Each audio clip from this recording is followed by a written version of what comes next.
cats. So I am finally reviewing The Devil's Elixirs for you guys by E.T.A. Hoffman. I apologize for one, taking so long to get through it, and two, to even when I did finish reading it, I think it's been like 1 or 2 weeks since I finished it, but that's due to several things. Anyways, we're reviewing it now, so I'll read the synopsis on the back for you guys, just cause. It's originally written in German, of course, and so it was this as a translated version. Also, okay, I got an edition or published version or whatever that has Bosch on the cover.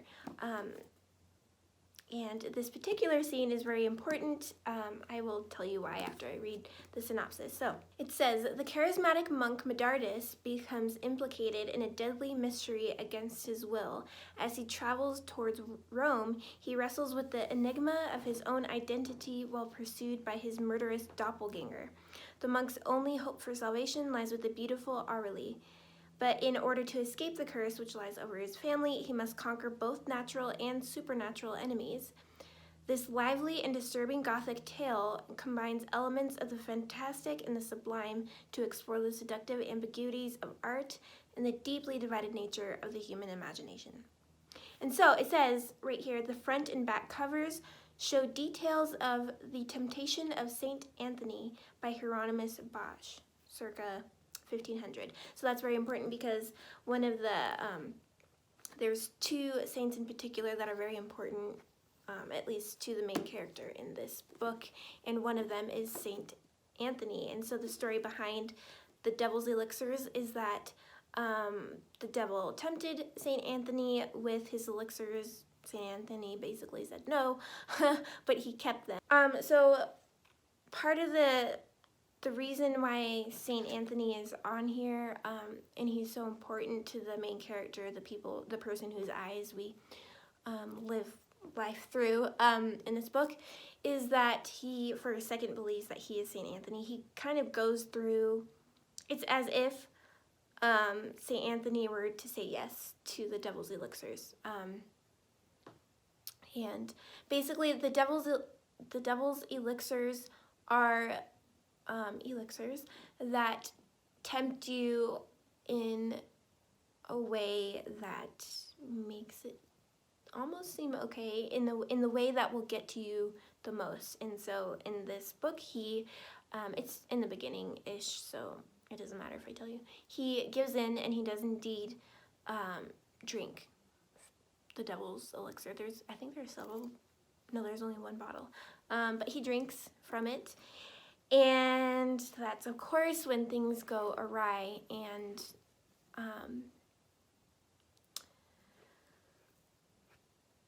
the whole time you're wondering if it really was that, or if it was just a mental thing, like a placebo effect kind of thing, or if it's just crazy.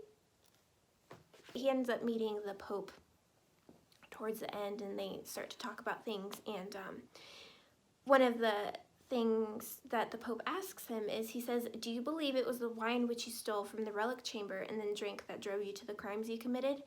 He replies, it was like a liquid ripe with poisonous vapors. It gave sustenance to the evil seeds which lay buried within me, allowing them to grow and proliferate. As I gave this reply, the Pope remained silent for a moment. He then continued with a serious and contemplative look in his eyes. Why is it that whenever nature applies the law of the body to the faculties of the mind, that this seed can only reproduce more of its own likeness? Inclination and desire are like the latent power which lies enclosed within the kernel of these seeds. They burst out like leaves from a tree and begin to grow apace. But how, then, do they continue to thrive from generation to generation with a quite despotic capriciousness? They breed families from murderers and robbers. This is the true meaning of original sin, the criminal line which runs through our race for all eternity. No act of sacrifice or penance is capable of removing that curse. Does the one, and this is Medardus replying, does the one born into sin through his hereditary line have no choice but to sin again? For surely if there is no choice, then his actions cannot truly be called sins. Nevertheless, the Pope replied, the eternal mind created a giant which is able to tame and bind in chains that blind animal which rages within us. This giant is called consciousness, and choice is created from the struggle with the beast. When the giant is victorious, there is virtue. When the beast triumphs, there is sin. It goes on. So that was one of my favorite conversations because I have a lot to say about that, but this isn't about ideology and religion and all that, so I will let that brew in your brains, I guess. I have a lot to say about that. Anyways, that was one of my favorite conversations. One of the few things that I do like about this book is that it does bring into question those things, regardless of whether or not you believe in them. You still have an opinion, so I can't quite tell if the camera is crooked or not, so if it is, I apologize. It took me forever to get through this book because it was a hot mess, and not always necessarily the good kind of hot mess. It mentions exploring the ambiguities of art and the divided nature of the human imagination. I should say, like, it's so ambiguous sometimes you don't necessarily know what's going on. There's moments where it's so confusing, you don't know what to do with it, if that makes sense. And even the ending, the ending wasn't good enough for me. I feel like there was just too much that happened and too many questions still left unanswered for the ending to be what it was. I can't say too much because I don't want to give it away, but it's like the book The Monk, but times 1,000 in some ways. It's similar to it in terms of exploring human temptations and whatnot, and a monk chasing after a young woman. But this takes it to a whole other level. Like, in many ways, it's hyper spiritual, and for someone who doesn't necessarily believe in those things or who isn't as religious as some of the people in this book, or as the explanations in this book provide, it can be very ridiculous and not good enough, insufficient in terms of explanation. It's crazy. The main character in this book is crazy. There were times when I couldn't tell if he was like legitimately crazy or if there was some sort of supernatural thing going on, if there really were a doppelganger, if it was both, if sometimes it was a doppelganger and other times it was a spirit. I don't know. It's crazy.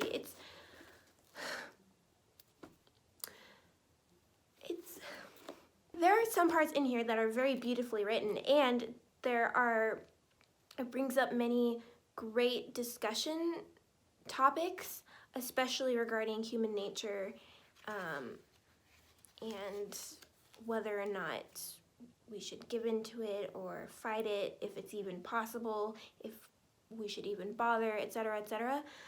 And it's just great. Also, like, the families and the people in here are a hot mess, because basically, like, everyone's sleeping with each other. People are getting raped and then having kids who go on to, like, rape. It's crazy. Like, Also, another way you can tell that that there's similarities between this book and The Monk is that The Monk is actually referenced in the book, and I'll read it for you guys here. So, in my brother's room, I saw a strange book lying on the table. I opened it and saw it was a translation of the English novel The Monk. With an ice-cold shudder, the thought passed through me that my unknown lover was a monk. Never had I considered the idea before that loving a man devoted to God could be sinful. But all at once the words of the dream images came into my mind. Are you prepared to break the vows of one devoted to God? And now, for the first time, the seriousness of the question made a powerful impression on my soul. It seemed to me as though that book had given me many things to think about. I took it with me and I began to read it. The fantastic tale affected me deeply. But when the first murder occurred, and as the diabolical monk committed even more heinous crimes until he finally allied himself entirely with evil, then a nameless terror laid hold of me, and I thought once again of Hermogen's words, "Our mother is speaking to the devil." There you go. And so this is crazy, you guys. I mean, if you're willing to go, well, I suppose it depends. I'm a very emotional person, like overly emotional. I overthink, I overreact, I am melodramatic, okay? If you aren't like that, or if you are like that, I don't know. I mean, you could, at the end of the day, you'll do what you want, but if you're like me, then reading this will be like an emotional roller coaster ride, and you'll hate it. There's a few parts that you'll love, but I feel like, I don't know, I can't tell you what to think or feel, but it's crazy. It's crazy. If you aren't like that and you're more chill, then you might be able to look at this with more of a logistic eye, which is funny because I took this quiz, like left brain, right brain. I got 60% left brain and 40% right brain, which is close to 50-50, I guess. I don't know. I guess I just don't fully understand myself, whatever. Anyways, so would I recommend this?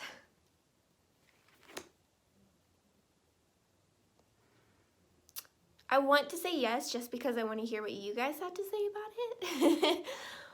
But it was such a struggle to like understand, and the things that some of these people would do are just so stupid. Like, it's like you can't have a good story without someone who's stupid. I don't know if I would recommend this or not.